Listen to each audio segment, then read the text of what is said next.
Hi అండి, welcome to my channel Sri vlogs. Please subscribe to my channel friends. ఈరోజు మనం చేసుకునే రెసిపీ వచ్చేసి బీరకాయ ములక్కాయ పెసరపప్పు కర్రీ. దీనికి కావాల్సింది ములక్కాయ, బీరకాయ, పెసరపప్పు, ఆనియన్, టమాటో. ఫస్ట్ పెసరపప్పుని ఒక గిన్నెలో తీసుకొని మంచిగా వాష్ చేసుకోవాలి. 2 times కడుక్కొని దీనిలో వాటర్ వేసుకొని మనం ఒక అరగంట నాననివ్వాలి. దీన్ని పెసరపప్పుని నానితే తొందరగా ఉడుకుతుంది. ఈలోపు మనం బీరకాయని, ఆనియన్, మిర్చి, టమాటో ఇవి చిన్న ముక్కలుగా కట్ చేసుకొని పక్కన పెట్టుకోవాలి. బీరకాయ తోలు తీసుకొని కట్ చేసుకోవాలి. మంచిగా మనకి చిన్న ముక్కలు కట్ చేసుకొని పెట్టుకుంటే తొందరగా ఉడుకుతుంది. ఈ టైంలో మనం ఒక కడాయి గ్యాస్ మీద పెట్టుకొని అది హీట్ అయిన తర్వాత 2 tablespoons ఆయిల్ యాడ్ చేయాలి. ఆయిల్ హీట్ అయిన తర్వాత ఆవాలు, జీలకర్ర, పచ్చిశనగపప్పు వేసుకొని ఇవి చిటపటలాడేటప్పుడు ముందు కట్ చేసి పెట్టుకున్నటువంటి ఆనియన్ వేసుకోవాలి. ఆనియన్ ఫ్రై అయిన తర్వాత కరివేపాకు, పచ్చిమిర్చి యాడ్ చేసి ఫ్రై చేసుకోవాలి. మంచిగా ఈ ఫ్రై అయ్యే టైంలో మనం ములక్కాయ కూడా యాడ్ చేయాలి. దీనిలోకి ఉట్టిగా బీరకాయ వండుకుంటే కూర కొంచెం అవుతుంది, సరిపోదు. అలాంటి టైంలో పెసరపప్పు యాడ్ చేస్తే టేస్ట్ వైజ్ బాగుంటుంది, కొంచెం కూర కలిసి వచ్చిద్ది.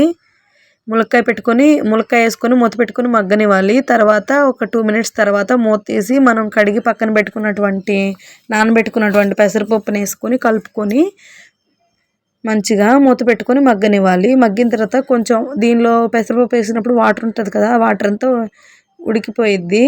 తర్వాత మనం సాల్ట్ వేసుకొని మనం ముందుగా కట్ చేసి పెట్టుకున్నటువంటి బీరకాయ ముక్కలు వేసుకొని పక్కన కలుపుకుంటూ ఉండాలి.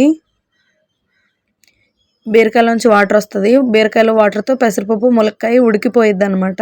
కొంచెం పసుపు కూడా యాడ్ చేయాలి. యాడ్ చేసుకొని మూత పెట్టుకొని మగ్గనివ్వాలి.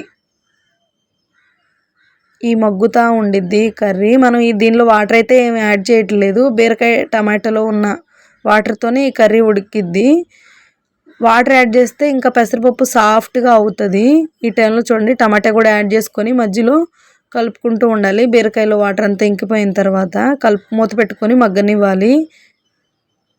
మనం వాటర్ యాడ్ చేస్తే పెసరపప్పు సాఫ్ట్గా ఉడికిద్ది. సాఫ్ట్గా ఉడకాలి పెసరపప్పు అనుకున్న వాళ్ళు వాటర్ యాడ్ చేసుకోవచ్చు.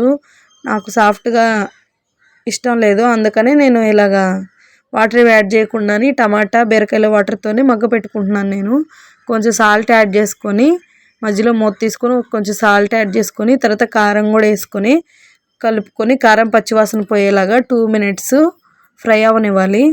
అది ఉడకనివ్వాలి మూత పెట్టుకొని. 2 minutes తర్వాత మూత తీసి చూస్తే కూర ఉడికిపోయి ఉంటుంది. గ్రేవీగా ఉంటుంది. చాలా అంటే చాలా టేస్ట్గా ఉంటుంది. రైస్లోకి, చపాతీలోకి కూడా బాగుంటుంది. బీరకాయ నచ్చదు అన్నప్పుడు అంత బీరకాయ ఫ్లేవర్ కూడా తెలియదు, పెసరపప్పు లాగే అనిపిస్తుంది. చాలా అంటే చాలా టేస్టీగా ఉంటుంది. ట్రై చేయండి ఫ్రెండ్స్. నా రెసిపీ కనుక మీకు నచ్చితే లైక్ చేయండి.